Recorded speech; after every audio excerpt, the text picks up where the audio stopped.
Bonjour, je suis présentement au musée de la Chine, l'un des plus vieux bâtiments de Montréal. Et je vais rencontrer M. Julien Bouchard, responsable de l'éducation. Pourquoi visiter le musée de la Chine? Bien, moi, j'invite tout le monde à venir visiter le musée de la Chine parce qu'il est rempli d'histoires vraiment fascinantes.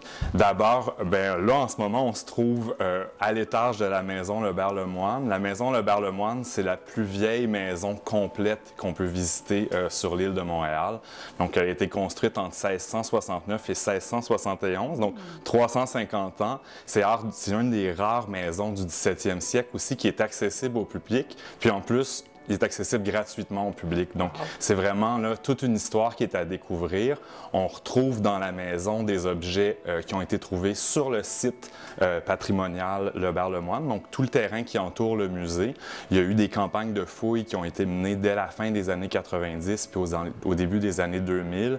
C'est vraiment des milliers d'artefacts qui ont été retrouvés puis qui témoignent là, de la présence humaine sur le site à partir de 2500 ans jusqu'à aujourd'hui. Donc, on trouve de la présence autochtone, c'est un lieu de passage. Puis ensuite, à la fin du 17e siècle, il y a Charles Lemoine puis Jacques Lebert, qui étaient deux marchands de fourrure qui vont construire la maison dans le but de faire du commerce avec les Autochtones. Puis ensuite, la maison va devenir une maison de ferme, une résidence bourgeoise, un lieu de villégiature. Puis en 1948, va devenir un musée. Donc, le musée a déjà plus de 70 ans. Puis il raconte l'histoire de ce terrain-là, puis de cette maison-là qui a vu... J'aimerais entendre les murs parler, en fait, mais les objets qu'on a retrouvés dans le sol nous racontent un peu l'histoire de la maison. On a différentes collections. On a une grande collection archéologique, donc ce que j'ai mentionné, les objets qui ont été retrouvés sur le site. On a également des objets ethnographiques ou historiques qui nous ont été donnés au fil de l'histoire du musée par des collectionneurs privés, puis qui témoignent de l'histoire de la Chine, de Montréal, mais également du Québec puis du Canada. Puis, parmi tous ces objets-là, il y a deux autres ensembles qui se distinguent. Donc, il y a la collection Black Horse. Donc, c'est une collection qui est associée à l'histoire de la bière Daz. Donc, on a une exposition permanente qui est également gratuite, mais qui se trouve un peu plus loin à la Chine, à l'entrepôt, sur le boulevard Saint-Joseph.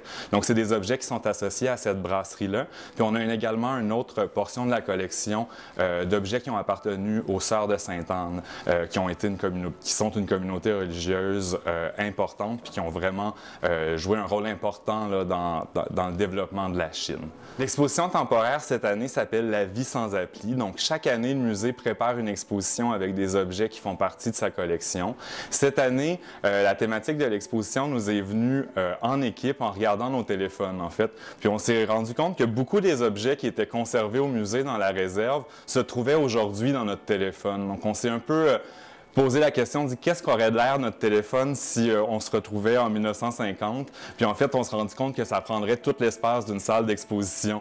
Donc, c'est un peu sur cette idée-là qu'on a construit l'exposition qui permet de montrer des objets qui sont de notre collection puis qui n'ont pas été souvent présentés. Donc, l'exposition s'appelle « La vie sans appli ». On reprend certaines des applications les plus populaires sur le téléphone puis on présente des objets qui ont rempli cette fonction-là avant que le téléphone transforme nos vies. On dit que le musée de la Chine, c'est un site, mais plusieurs lieux à découvrir. Vous avez parlé aussi du musée de la Chine, mais c'est quoi le troisième bâtiment? Bien, en fait, il y a la maison dans laquelle on se trouve. Il y a la dépendance qui est juste à côté, qui est un bâtiment également du 17e siècle. C'est l'endroit où on entreposait les fourrures. Quand les visiteurs viennent au musée, ils peuvent rentrer dans le bâtiment, puis des guides sont là pour expliquer avec des objets comment fonctionnait la traite de fourrure.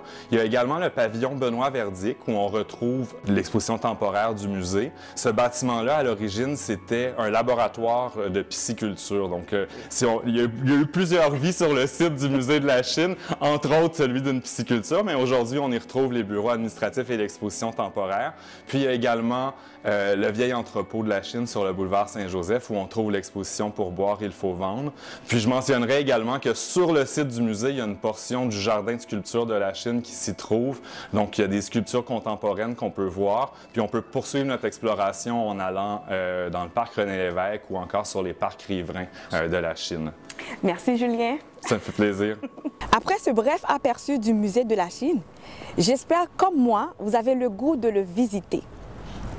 Ici, Marjorie Champagne pour MaTV.